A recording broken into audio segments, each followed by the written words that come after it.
Hola, los saluda Guillermo González Navarrete, quien les da la más cordial bienvenida al Noticiero Constitucional.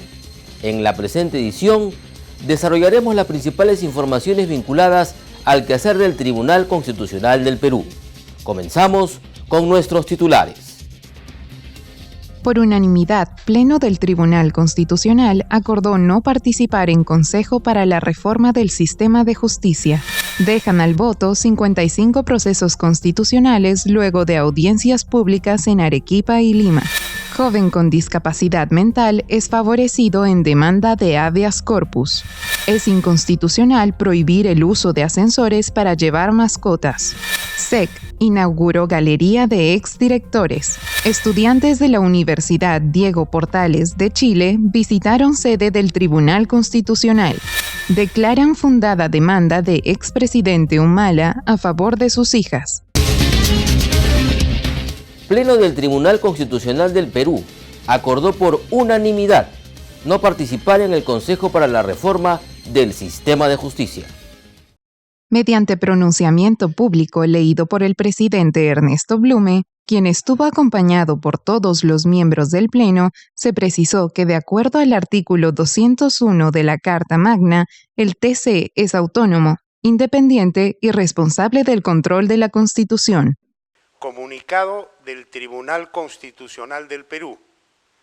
El Pleno del Tribunal Constitucional acordó por unanimidad de sus 7 miembros no participar en el Consejo para la Reforma del Sistema de Justicia creado por la Ley 30.942, por cuanto, conforme al artículo 201 de la Constitución, es autónomo, independiente y responsable del control de la Constitución. Por consiguiente, a partir de la fecha, el Tribunal Constitucional no intervendrá en el mencionado Consejo, institucionalmente ni a través de su presidente. Lima, 11 de julio de 2019. Eso es todo. Muchas gracias. Luego, en sendas entrevistas con la prensa, el presidente del TC explicó que la decisión de apartarse del Consejo para la Reforma del Sistema de Justicia es en salvaguarda del equilibrio y la independencia de poderes, y porque además su institución solo está sometida a la Constitución y a su ley orgánica. No nos olvidemos que el Tribunal Constitucional, de acuerdo a la Constitución, es el máximo órgano de la justicia constitucional, que tiene competencias para inclusive anular leyes que dicta el Congreso, anular actos administrativos que se puedan dictar a nivel del Poder Ejecutivo y de otros entes, e inclusive anular sentencias que puedan afectar derechos fundamentales o afectar la Constitución. Entonces tenemos un rol contralor. ¿Qué ocurre? Que de acuerdo a la información que se nos ha proporcionado, hay una serie de ejes temáticos que se están planteando por parte de un trabajo que está haciendo una secretaría técnica que está a cargo del señor viceministro de Justicia, y hay una serie de ejes temáticos que, a la luz del análisis que hemos hecho, son ejes temáticos que implican eventualmente aprobar políticas de Estado que vayan a desembocar en normas o en leyes, inclusive en reformas constitucionales. Y cabe acá una pregunta: ¿cómo el Tribunal Constitucional, que es el que controla la constitucionalidad de las leyes, podría intervenir en una comisión que al final podría derivar en normas que pueden ser impugnadas ante el Tribunal Constitucional por quienes consideran que esas normas infringen la Constitución? Estaríamos en una situación de juez y parte. A fin de darle viabilidad a lo anunciado por el Pleno, el magistrado Blume presentó al Congreso un proyecto de ley para derogar 2 artículos de la ley que crea el Consejo para la Reforma del Sistema de Justicia, referidos a la conformación de este organismo. La iniciativa, según precisa el documento, busca excluir al Tribunal Constitucional de la participación en el Consejo, al considerar que es incompatible con su labor de control de orden constitucional. La eventual situación podría colocar al TC en la penosa circunstancia de haber participado en la elaboración de políticas públicas de las que derivarían las normas objeto de cuestionamientos, lo que pondría en cuestión la imparcialidad para administrar justicia constitucional, indica la fundamentación del proyecto de ley. El magistrado Blume explicó, por otro lado, qué pasará con la participación del TC en otros foros, como por ejemplo, la comisión que elegirá a los miembros de la Junta Nacional de Justicia. Hay una diferencia, y muy importante la pregunta que usted me formula, entre una situación y otra. Primero, que la comisión especial que va a elegir a los miembros de la Junta Nacional de Justicia está establecida en la propia Constitución, no en una ley. Y esa comisión, sí pueden participar. Claro, esa comisión obliga al presidente del tribunal a asistir, pero el presidente asiste no institucionalmente hablando, sino asiste como miembro de un jurado calificador. Ok, entonces ahí no afectaría. Ahí no hay, porque lo otro es fijación de políticas para reformas, como lo dice el mismo nombre de la comisión, Comisión de Reforma del Sistema de Justicia. El TC sesionó en audiencia pública en Arequipa y tras escuchar a los abogados de ambas partes, dejó al voto 29 procesos constitucionales. En tanto, en Lima, la Sala Primera dejó al voto otros 26. La sesión en Arequipa se inició a las 9 de la mañana con la demanda de amparo promovida por la comunidad campesina San José de Yungo en contra del Ministerio de Energía y Minas, y posteriormente la causa interpuesta por Celso Sea Quispe en contra del Consejo Nacional de la Magistratura. En total, el colegiado dejó al voto 17 procesos de amparo, 6 procesos de inconstitucionalidad, 4 de habeas corpus y 2 procesos de cumplimiento. De las 29 causas, 9 corresponden a Arequipa, 6 son de Puno, 4 de Cusco, 2 de Madre de Dios, 2 de Tacna y 1 de Moquegua. Todas ellas corresponden a la macrorregión sur. Además, se trataron 5 procesos de inconstitucionalidad planteados en Lima. La audiencia pública fue presidida por el magistrado Manuel Miranda Canales y participaron los magistrados Carlos Ramos Núñez, José Luis Ardón de Taboada, Eloy Espinosa Saldaña Barrera y Augusto Ferrero Costa. En tanto que en Lima, la Sala Primera del Tribunal dejó al voto 26 procesos constitucionales, todos ellos en materia previsional, de Junín, Arequipa, Lima, del Santa, Ica, Huancavelica y Tacna. En defensa de los derechos fundamentales de las personas con discapacidad, el Tribunal Constitucional declaró fundada por mayoría una demanda de habeas corpus a favor de un joven al cual su madre encerró en su cuarto colocando rejas. Se trata de la demanda contenida en el expediente 194-2014 promovida por José Antonio Guillén Tejada a favor de su hijo Juan José Guillén Domínguez, quien padece de síndrome orgánico cerebral crónico psicótico y retardo mental profundo, en contra de Carolina Domínguez Ávila, madre del joven. Guillén Tejada denunció que su hijo recibe un trato humillante, porque su madre, quien tiene a su cargo su custodia por disposición judicial, lo ha encerrado en su habitación, colocando rejas metálicas y tapiando con madera las ventanas, impidiendo así su libre tránsito en la casa, ubicada en la ciudad de Arequipa. La señora Carolina Domínguez argumentó que colocó la reja en la habitación para impedir que su hijo se escape, se haga daño o que alguien lo lastime. Al respecto, los magistrados Carlos Ramos Núñez, Marianela Ledesma Narváez y Eloy Espinosa Saldaña Barrera hicieron una inspección ocular en el lugar donde se encuentra el favorecido para verificar su situación actual. El colegiado ordenó el retiro de las rejas metálicas y el tapiado de las ventanas, así como exhortó a los padres a que asuman la responsabilidad del cuidado y atención de salud de Juan José Guillén Domínguez. Asimismo, dispuso que el primer juzgado de familia de la Corte Superior de Justicia de Arequipa adecúe el proceso de interdicción seguido contra el favorecido, en este caso, a uno de apoyos y salvaguardas, de conformidad con lo establecido en el reglamento de transición al sistema de apoyos en observancia al modelo social de la discapacidad, aprobado por el Consejo Ejecutivo del Poder Judicial.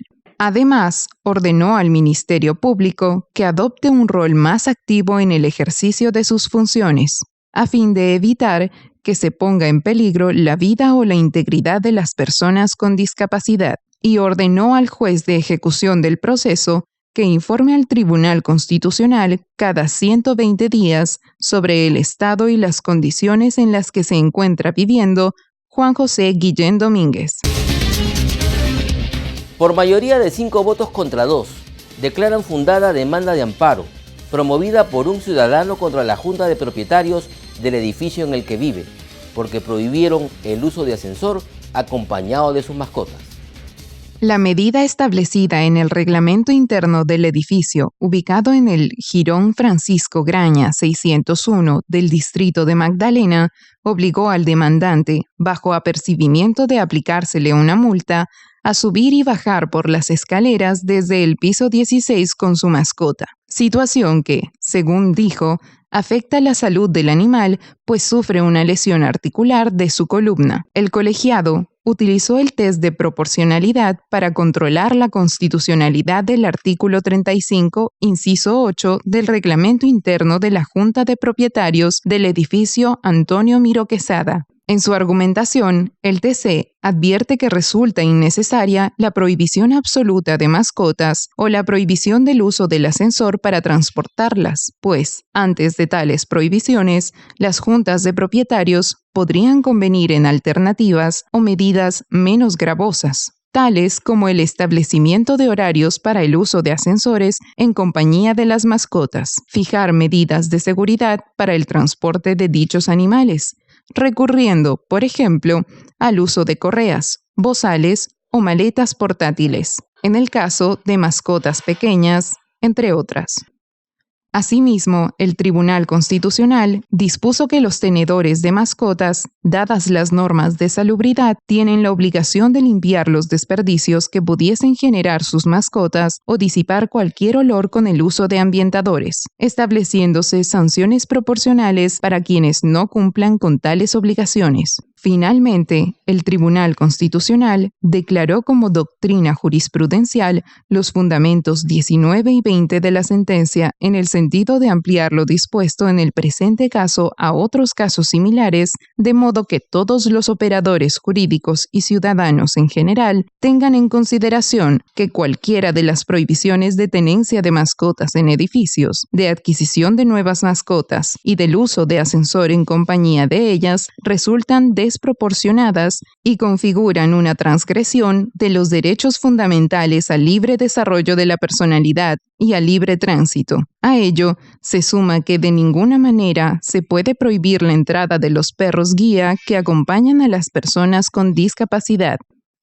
La sentencia en mayoría fue apoyada por los magistrados Miranda Canales, Ramos Núñez, Ledesma Narváez, Espinosa Saldaña Barrera y Ferrero Costa, en tanto que los magistrados Blume Fortini y Sardón de Taboada emitieron sendos votos singulares. En su voto singular, Blume Fortini consideró fundada la demanda, pero únicamente por afectación del derecho de propiedad del demandante y no por los otros derechos invocados en la decisión de mayoría, y discrepó de la utilización de la figura de la doctrina jurisprudencial para estos casos, ya que la doctrina jurisprudencial se establece para desarrollar principios, valores, contenidos, interpretaciones, criterios e institutos, tanto procesales como sustantivos, y no para establecer prohibiciones que corresponden ser regladas mediante norma jurídica expresa. Por su parte, el magistrado Sardón de Taboada expresó que en un contexto de libertad pueden existir edificios donde se permita la tenencia de mascotas y otros en los que no. Eso es lo que corresponde a un Estado de Derecho. Sostuvo que todos podemos decidir tener o no una mascota. Igualmente, podemos decidir vivir o frecuentar un edificio donde se permitan o no mascotas. Existiendo tales posibilidades, es legítimo que las juntas de propietarios prohíban el ingreso de mascotas al edificio del que son titulares.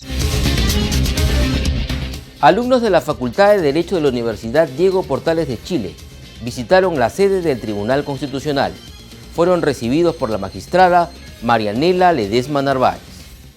Una delegación de estudiantes de la Universidad Diego Portales de Chile visitó el Tribunal Constitucional y participó de una charla que ofreció la magistrada Marianela Ledesma Narváez. Los alumnos del tercer, cuarto y quinto año de la Facultad de Derecho, quienes llegaron al país para conocer el trabajo que realizan las diferentes instituciones de justicia, hicieron un breve recorrido por las instalaciones del tribunal. La doctora Ledesma Narváez explicó a los 20 estudiantes que llegaron a la institución el funcionamiento, atribuciones y competencias del Tribunal Constitucional, así como algunas sentencias emitidas recientemente. Al final, absolvió una serie de preguntas que le formularon. Los alumnos estuvieron acompañados de los profesores Carolina Gutiérrez y Peter Cruz, y durante su permanencia en el país visitarán también el Poder Judicial y la Defensoría del Pueblo. TC declaró fundada en parte, por mayoría, demanda promovida por el expresidente Ollanta Humala Tazo en favor de sus hijas, por haberse vulnerado el interés superior del niño, niña y adolescente.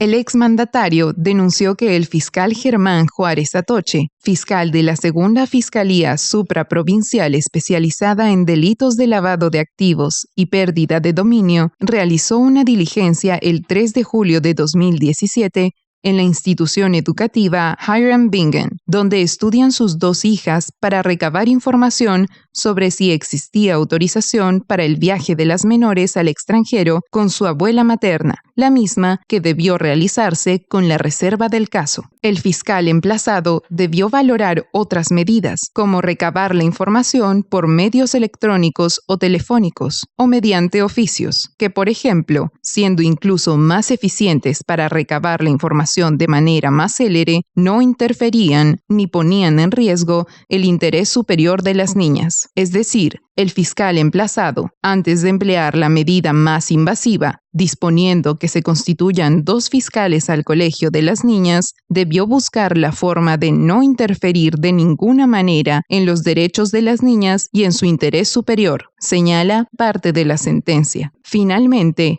exhortó a las autoridades fiscales y judiciales a fin de que, en el futuro, de presentarse similares escenarios, tomen especial consideración al interés superior del niño, niña o adolescente.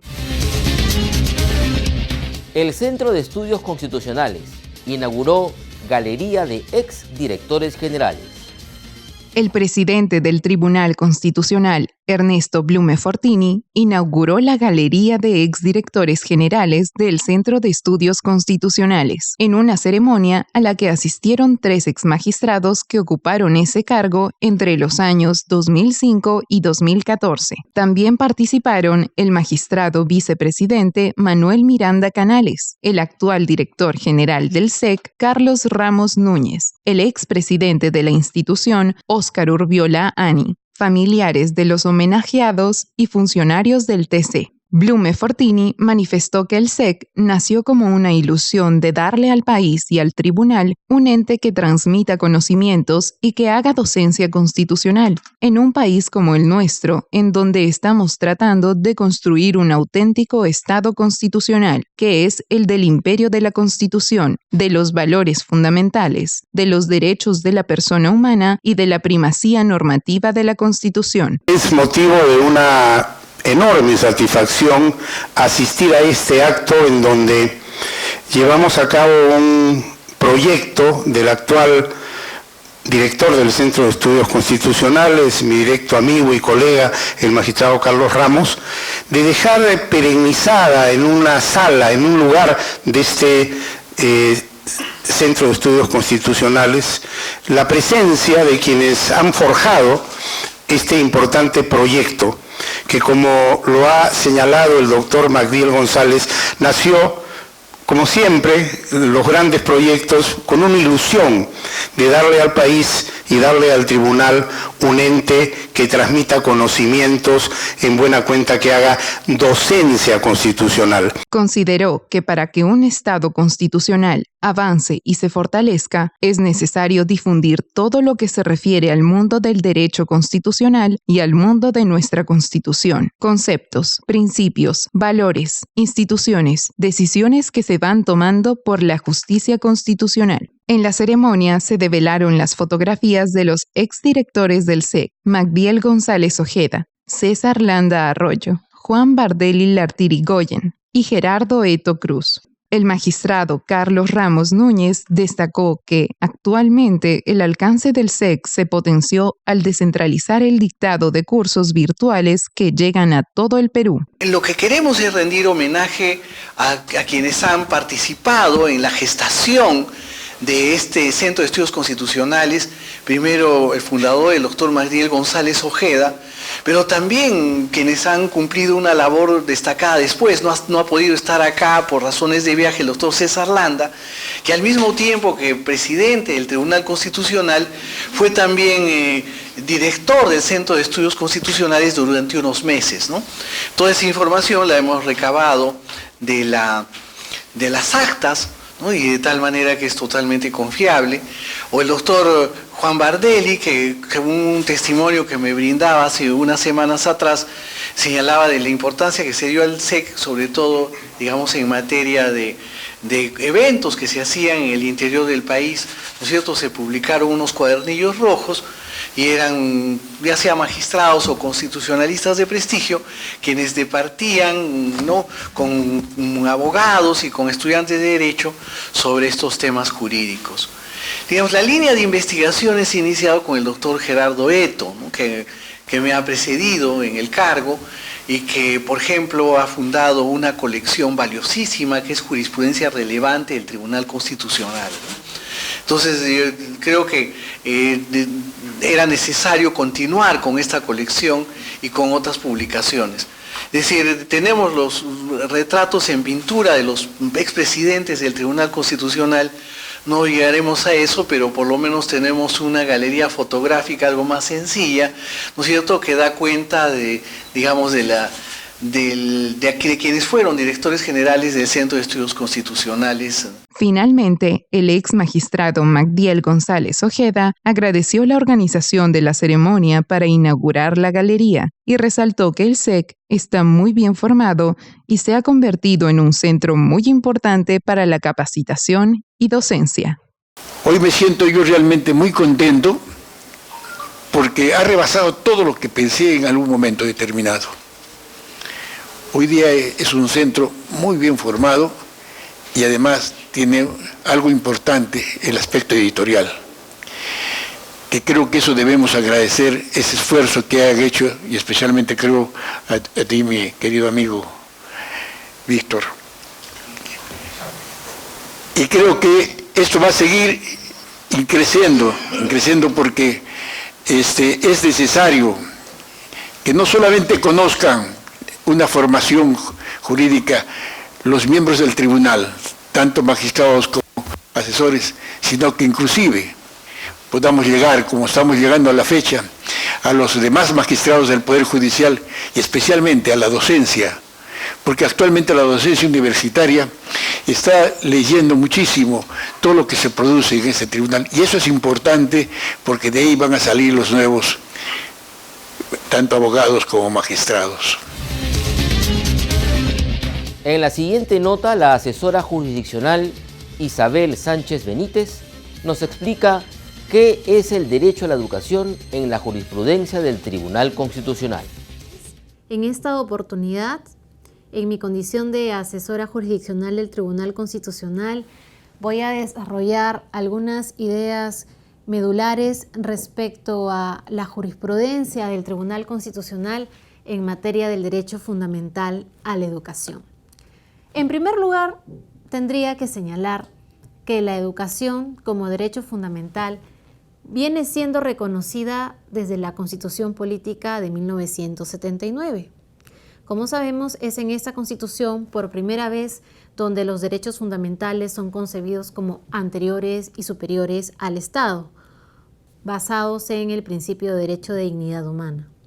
Nuestra Constitución Política de 1993 continúa con este legado y señala que la base del edificio constitucional se encuentra pues en este principio de dignidad humana, que es intrínseco al contenido esencial del derecho fundamental a la educación. La educación se encuentra regulada en los artículos 13 al 18 de nuestra Constitución y debemos indicar que hay que distinguir en cuanto a las obligaciones del Estado en materia de la educación básica y en materia de la educación superior, destacando dentro de ella la educación universitaria. La educación, pues, es consustancial a los fines de nuestro Estado constitucional de derecho, que tiene la forma de un Estado social y democrático, de acuerdo a los artículos 3 y 43 de la Constitución. Es en este sentido que el derecho fundamental a la educación no solamente tiene esta ratio fundamentalis, sino que además es un servicio público. Por ello es que el Tribunal Constitucional, en su variada jurisprudencia, destacando el caso Larry Ormeño, ha destacado pues que la educación en nuestro ordenamiento jurídico ostenta una doble naturaleza. Por un lado es un derecho fundamental y también es un servicio público.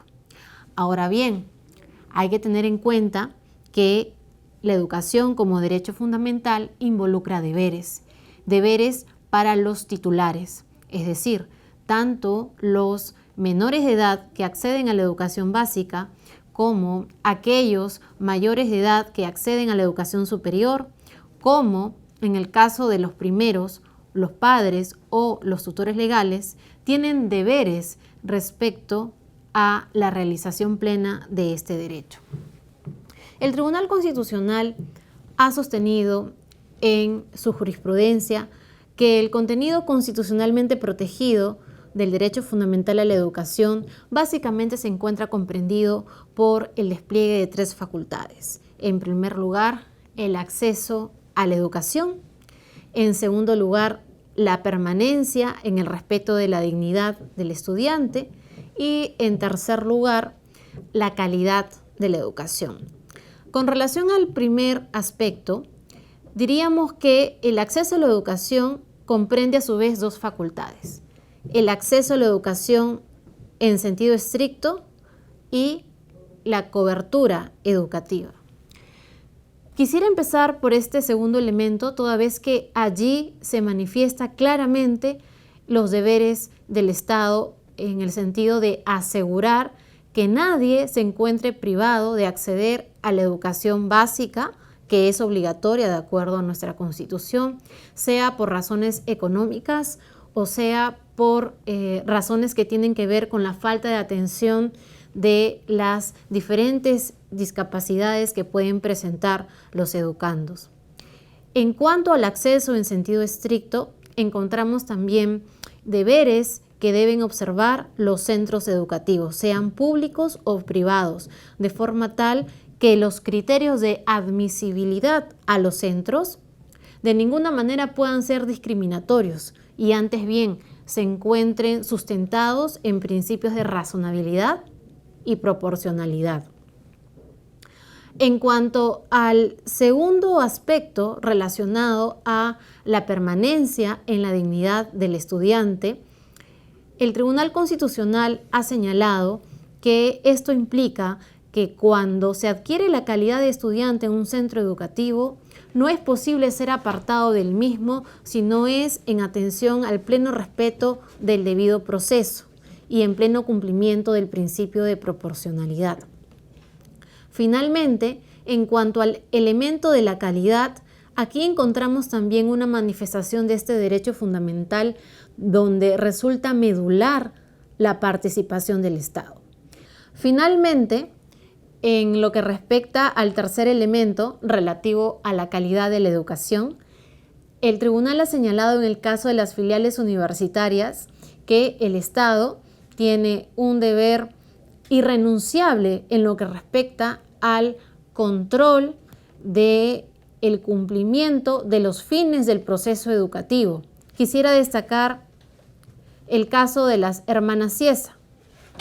Ese caso significó que el Tribunal Constitucional garantizara el elemento del derecho fundamental a la educación relacionado con el acceso a la educación y en concreto con la cobertura educativa. Ello en atención a distintos pronunciamientos en materia de derecho internacional de derechos humanos, como la observación general número 13 del Comité de Derechos Sociales, Económicos y Culturales respecto al artículo 13 del Pacto Internacional de Derechos Económicos, Sociales y Culturales, donde se advierten que los estados tienen un conjunto de obligaciones respecto a la realización del derecho fundamental a la educación. Precisamente en dicha sentencia se determinó que el Estado había incumplido con esos deberes y a través de la declaración de un estado de cosas inconstitucionales se estableció que el Estado, a través del Ministerio de Educación, informara cada 6 meses sobre el cumplimiento de un plan a nivel nacional para poder cumplir con el mandato constitucional de garantizar la cobertura educativa, por lo menos en lo que respecta a la educación básica, tomando en cuenta que es una finalidad alcanzar con miras a nuestro bicentenario que nadie en nuestro país se encuentre privado de educarse por falta de un centro educativo, como fue lo que ocurrió en el caso de las hermanas Ciesa, dado que ellas, habitantes de un caserío de Amazonas, no tenían un centro de educación básica alternativa, que era el adecuado para su edad, en las inmediaciones de su hogar, y por ello se vieron obligadas a intentar estudiar en un centro de educación básica que no le fue permitido por la UGEL. Para culminar, quisiera señalar que puede observarse una línea de progreso, una línea de avance en lo que respecta a la jurisprudencia del Tribunal Constitucional en materia del derecho a la educación y respecto a los deberes que este derecho entraña, no solamente para el Estado o los particulares, sino para los titulares de los mismos. Muchas gracias.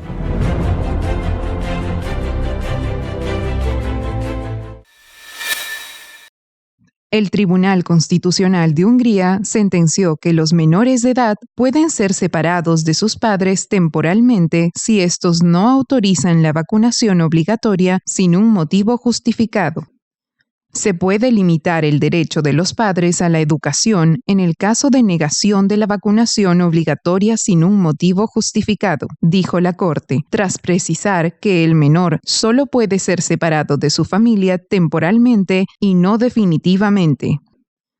Según el Constitucional, la protección y el cuidado de los menores es principalmente una obligación de los padres y, en segundo lugar, del Estado. El TC se pronunció en la querella de unos padres que se negaron a vacunar a su hijo nacido en 2015 y también rechazaron todo tipo de asistencia para el parto.